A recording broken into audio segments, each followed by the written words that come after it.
Só quem está alegre nessa manhã, diga amém. Amém. Glória a Deus. Você que está assistindo em casa aí, diga amém também. Alegra o teu coração, porque o nosso Deus está no controle de tudo. Amém? Que louvor abençoado, que bênção. Valeu a pena estar na casa de Deus e poder participar aqui desse momento tão tremendo, onde nós sentimos a presença do Senhor. Amém? Somos poucos, na verdade, no santuário, mas a glória do Senhor encha essa casa, enche as nossas vidas, enche o nosso coração. Deus fala, Deus se manifesta. Aleluia. Obrigado, Senhor. Muito obrigado por tudo, meu Deus. Em nome de Jesus Cristo, muito obrigado, Paizinho amado. Em nome de Jesus. No livro de Romanos, capítulo de número 12, verso de número 12, diz assim a palavra do Senhor: alegrem-se na esperança, sejam pacientes na tribulação e perseverem na oração. Amém? Mais uma vez, alegrem-se na esperança, sejam pacientes na tribulação e perseverem na oração. Amém? Abençoa-nos, Senhor, fala conosco, em nome de Jesus Cristo. O apóstolo Paulo escreve essa carta aos Romanos e ele encoraja aqui a igreja, aos santos, aos irmãos que estavam na cidade de Roma, a alegrarem-se na esperança, a serem pacientes na tribulação, ou seja, na dor, na provação, na dificuldade, nos momentos difíceis, quando os problemas da vida, não é? Quando as tempestades chegam e querem abalar a nossa vida, a nossa situação, a nossa casa. Aquele que está com a sua casa, como o Senhor Jesus comparou, com a sua casa fundada na rocha, ele pode, na verdade, permanecer firme e constante, mesmo no meio da tribulação e da dificuldade. O apóstolo Paulo tinha uma experiência nisso.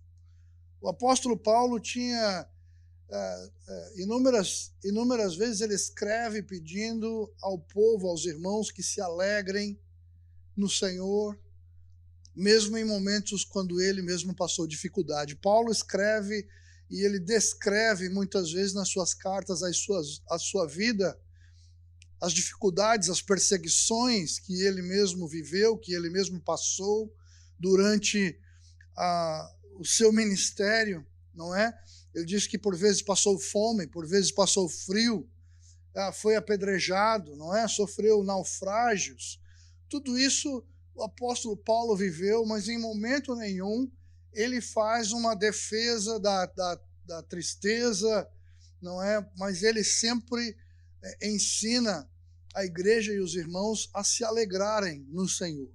Lá no livro de Filipenses, o apóstolo Paulo escreve, capítulo 4, verso de número 4, ele diz: alegrai-vos no Senhor, outra vez vos digo, alegrai-vos no Senhor. E ele diz: sejam os vossos pedidos, as vossas petições conhecidas diante de Deus, pela oração, pela súplica, com ação de graças, e a paz de Deus, que excede todo entendimento, vai guardar a sua mente, vai guardar os seus pensamentos, vai guardar o seu coração. E o apóstolo Paulo escreve isso, ele fala essa palavra de alegria para a igreja, para os irmãos. Quando ele escreve lá em Filipenses, ele estava preso, ele estava encarcerado. A sua situação não era uma situação agradável. Ele estava vivendo realmente um momento difícil na sua vida. Ele estava vivendo um momento de dor. O apóstolo Paulo estava preso, separado dos irmãos, impedido de viajar, de pregar, que era o que ele gostava de fazer, era o seu chamado. Ele estava dependendo de viver das ofertas dos irmãos das igrejas. Paulo, que sempre foi um homem que durante o seu ministério trabalhava fazendo tendas para se sustentar enquanto ele pregava a palavra, agora estava preso e dependendo completamente da ajuda dos irmãos. Ele estava distante daqueles a quem ele amava, mas ele dizia: olha, eu estou preso, mas a palavra de Deus não está presa. Eu estou preso, mas Deus continua no trono. Ele podia falar sobre isso, ele podia encorajar os irmãos a se alegrarem, porque ele tinha essa confiança, ele tinha certeza na esperança, não é? O apóstolo Paulo disse: eu sei em quem eu tenho crido. Amém? Como Jó, lembra de Jó? No meio da sua provação, ele disse: eu sei que o meu Redentor vive.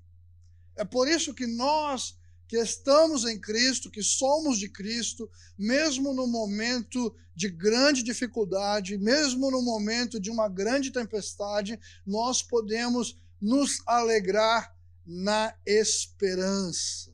Porque a esperança, ela produz, não é? Paciência, a paciência produz perseverança. Tudo que Deus faz, tudo que Deus permite nós passarmos na nossa vida, tem um propósito, que é nos trazer mais próximos de Deus, que é nos transformar e fazer de nós mais parecidos com Ele. E o nosso Deus, Ele é um Deus alegre, mesmo quando a situação não está boa. E o Senhor quer que nós nos alegremos na esperança, na certeza, na convicção de que não importa o que aconteça, o Senhor continua no controle de tudo. Eu queria convidar você para ir comigo por um momento no livro do profeta Jeremias, capítulo de número 32, Jeremias 32, e o verso de número 41, se você olhar ali, verso de número 41, começa dizendo assim: olha, terei alegria. Isso é Deus falando. Deus está dizendo: terei alegria.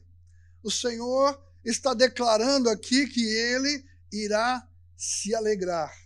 E se você olhar, a circunstância do momento da situação aqui não é uma circunstância muito boa, não é um momento muito bom.